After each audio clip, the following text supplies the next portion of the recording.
Hello, Cyrus from Cyrus Gaming Spot here, and well, I played for the Metroid Prime Remaster a while ago, and I thought I would give my overlying thoughts on it in this video. The long and short of it, I had a pretty good time with it. Granted, there are some less than stellar elements to the game, but I think Metroid Prime Remaster and just overall Metroid Prime 1 holds up surprisingly well. Now, I have played Metroid Prime 1 before. I played and beat the game when it came out on the GameCube. In fact, I played and beat all of the Metroid Prime games when they initially came out.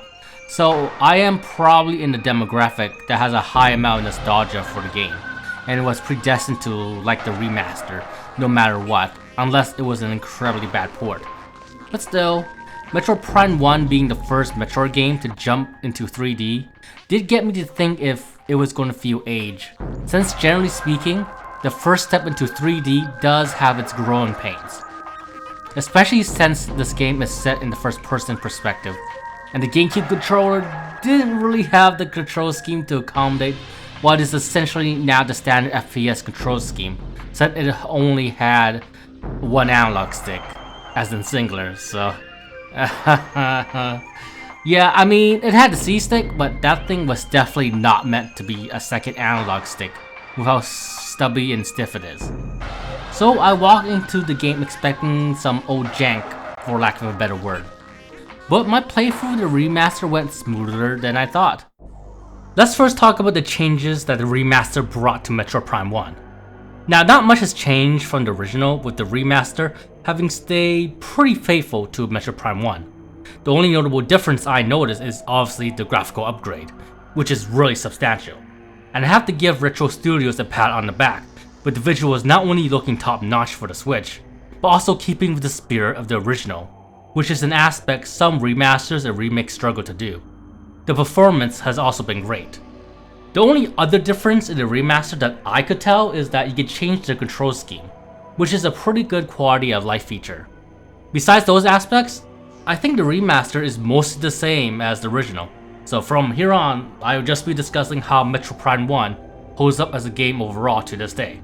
So back to Metroid Prime 1. Now, in regards to the design of the game, you can tell they really wanted to try to incorporate the 3D space in perspective when they were making Metroid Prime 1 all the way back in the GameCube era.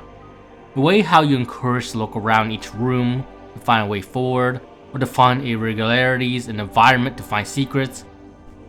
How you're encouraged to scan stuff to either activate various terminals or to find enemy weaknesses, or how the game is set in first person with that perspective allowing you to interact more organically with the 3D environment, as well as how the game is balanced accordingly to that perspective, such as with it being more slow paced compared to the 2D games, so that you don't get too disorientated for going too fast, especially since you're going to be jumping a lot in this game.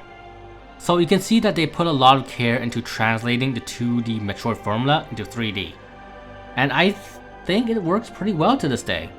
It's a lot of fun to go and explore the world of Talon 4 in Metroid Prime 1, and to experience it in first person as you slowly go through each section of the world, carefully examining each area to either find the right way to your destination, find various secrets that is contained within that room, or to put a mental note on yourself if you see an alternative pathway that you can't access to yet due to a power-up that you don't currently have. With you slowly getting absorbed by the great atmosphere and visual design of Talon 4, as you explore this mysterious and hostile world that's filled with both wildlife and space pirates that just wants to end Samus. And that atmosphere and visual design can't be underestimated. The game does a fantastic job of making you feel isolated on this mysterious planet that was once inhabited by this mysterious and enlightened race of aliens that has now gone from this planet, with you seeing remnants of the civilization being either overtaken by the wildlife of the planet or has been commandeered by space pirates that seeks to harness the dangerous power of Phazon. And Metroid Prime 1 is able to keep you immersed in the game setting and atmosphere due to the first person perspective. Not only due to how you are set in this more intimate perspective, with you being able to interact more closely with the environment you see Samus traversing through, and get some neat environmental storytelling through the visual and level design of each area, but also due to the scanning feature. Scanning is pretty much how it sounds like, with you being able to scan stuff to get more info on various objects and life forms. You'll be using this to activate various terminals and possibly get more info on enemies so that you'll be able to fight them more effectively. But I think the more interesting aspect of scanning is just how much stuff you can actually scan in the background, and how much information and word building you can get out of this feature. It's pretty substantial and can really get you sucked into the world of Talon 4 if you decide to partake in learning about it by scanning the various objects in the 3D environment. I think the most memorable lore moment was learning about the Phazon-fueled meteor that crash landed into the planet, and see how the Chozo ultimately tried to contend and failed with dealing with the Phazon that is now in the planet's core, and see how it slowly killed their civilization on Talon 4. And of course of seeing the space pirates and their twisted endeavors to try to harness the power of Phazon through countless bio-experiments. I think it's especially cool to see the space pirates name drop Samus as the hunter in the logs, and how there's even an enemy variant based on the different type of beam weapons she has. And it's semi-explained by them studying her beam weaponry and reverse engineering them somewhat. So yeah, I think Metroid Prime 1 has a really cool world for you to explore and learn about, and it does it through both the level design and the active scanning, which is a pretty cool way to incorporate the fact that you are in a 3D environment in the first person perspective, especially with this game being their first foray into the 3D realm in regards to Metroid. Speaking of the first person perspective, let's talk about how you actually control Samus in that perspective, and how that affects general exploration and combat. Now, you guys have probably noticed just from looking at the footage of the game's pretty slow paced. Metroid Prime 1 is more of a game where you are methodically figuring out where to go, as well as finding secrets for the confines of the world, rather than being a frantic, fast-paced first-person shooter. And that is absolutely reflected in how you control Samus. Now, that's not to say she feels overly slow, but her general movement speed is more modest and it feels more in line with controlling an actual person who has a specialized suit that helps them in battle rather than being an actual super soldier. At least that's what it feels like to me in regards to the game's overall movement speed. With that said, I don't think the game having a more moderate pace is a detriment. Like I said, I think the game's overall pacing fits with the more explorative and Metroidvania nature of Metroid Prime 1.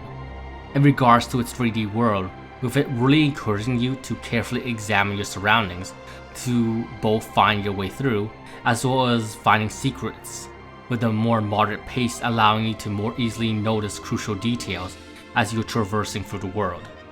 Not to mention that while the overall movement speed is rather middling, I think the actual movement in this game is still interesting enough, since you won't just be running through the world with Samus. You'll also be jumping, double jumping, using Morph Ball, boosting with your Morph Ball, bomb jumping, spider balling, and grappling your way through the world as you progress and gain more tools.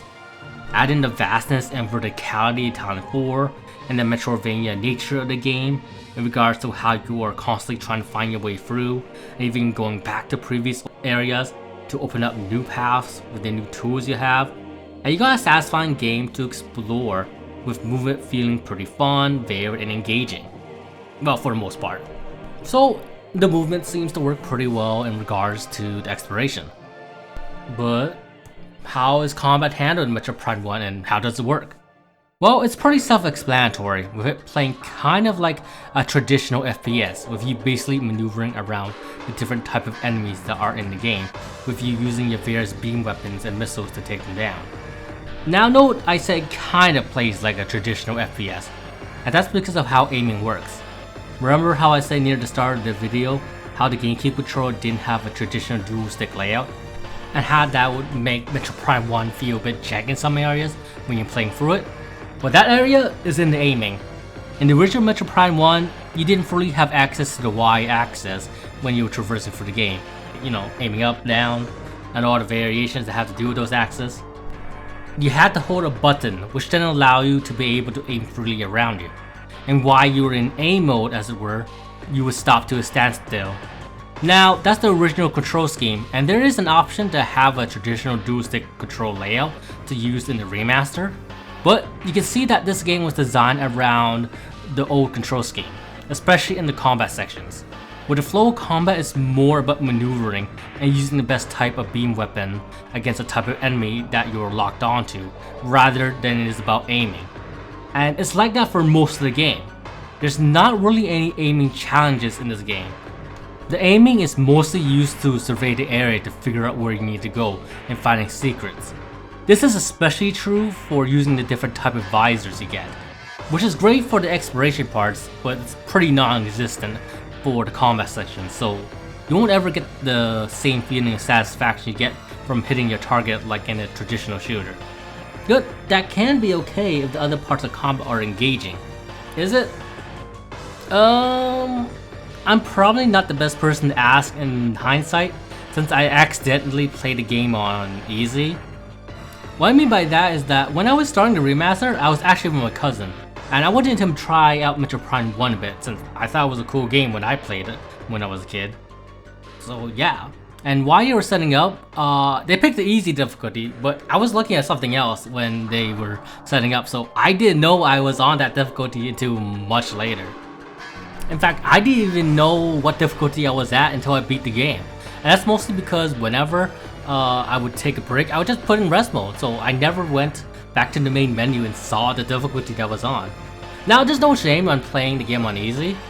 I'm just saying that I'm not the best judge of character in regards to discussing the game's combat and difficulty, since I played it on easy, so yeah. But even with my limited perspective on the game's overall difficulty, I think I can still judge the design of the enemies themselves.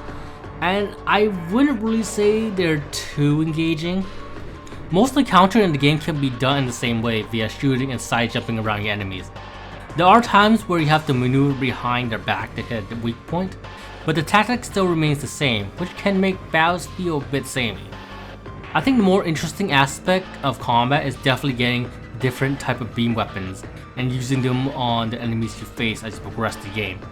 I like how the different beam weapons got different properties to them that makes them unique. You got your power beam, that's pretty much your standard beam weapon, with it having decent rate of fire and decent power. You got the wave beam, which is sorta has a homing feature to it and can stun enemies for a bit. You got the ice beam, where it's slower and can freeze enemies in place, which then allows you to shatter the enemy and throw a missile at them at that state. And then the plasma beam, which is probably the strongest beam weapon you got, with each shot feeling like you're just melting enemies when you hit them with it. But the offset to that is that the rate of fire is probably slower than the power beam, but still faster than the ice beam. So yeah, I do like how each beam weapon do feel different from each other, besides the obvious elemental typing they have. And it is sort of fun to find which weapon works best against a specific type of enemy. Though it does come to a point where you use the plasma beam against everything that is not a lava creature. But even with how fun the beam weapons feel to use, I would still say the combat is still only serviceable. The enemy variety doesn't really change up the game up enough to get you to fight them differently, aside from changing your main beam weapon, which does make each encounter feel a bit samey, which can make combat feel a bit monotonous at times. Though I did find the bosses to be fun enough, with it changing up the combat enough to make them memorable, though still not great bosses. Luckily, combat only being serviceable isn't too much of a problem, since this is mostly a Metroidvania, where the main appeal is to be lost in this multifaceted world and to figure out secrets and ways to progress, as well as getting upgrades that will allow you to unlock more of the world as you get through the game. So how is that part of the game? I think it's really fun.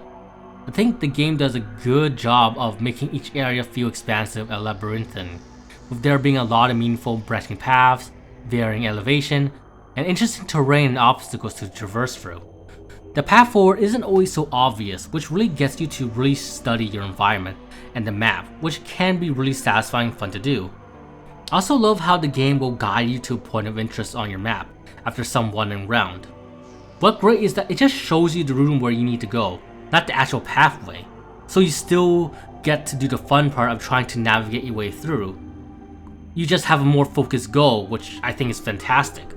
One of the more frustrating parts of playing a game like this, I feel, is not even knowing if you're on the right track, and to just continually be lost without any indication that you're in the general vicinity that you're supposed to be. Metroid Prime's way of showing you where you need to end up without it actually showing you the path is a great way to get you to explore and find your way through to your destination, while also having a satisfying linear progression. The game also does a good job of making each area feel unique in regards to how you progress them. Whether that be going through a submerged ship in the Italian overworld, or going through a mining base where you fight a ton of space pirates and having to deal with Phazon, the game does a pretty good job making each area feel distinctive. I also think the way how the game handles its upgrade gate obstacles and how it gets you to keep a mental note on them so that you can go back to them to progress through is done rather well. For one, the game does a great job making each obstacle not only visually distinctive, but also does a good job of conveying what type of ability that you would need in order to get past them. Like the most obvious examples are the colored doors, with you needing the right tee up a beam weapon, or a cracked wall needing a missile or bomb. But there are also the grapple points, the spider track, and the half pipe. The fact that these obstacles are so distinct makes it very easy to remember back at certain areas where you couldn't proceed due to lacking an upgrade. And when you do got that upgrade and go back to them, it's a pretty cool feeling. It makes the quote and unquote backtracking to feel fun rather than just meandering.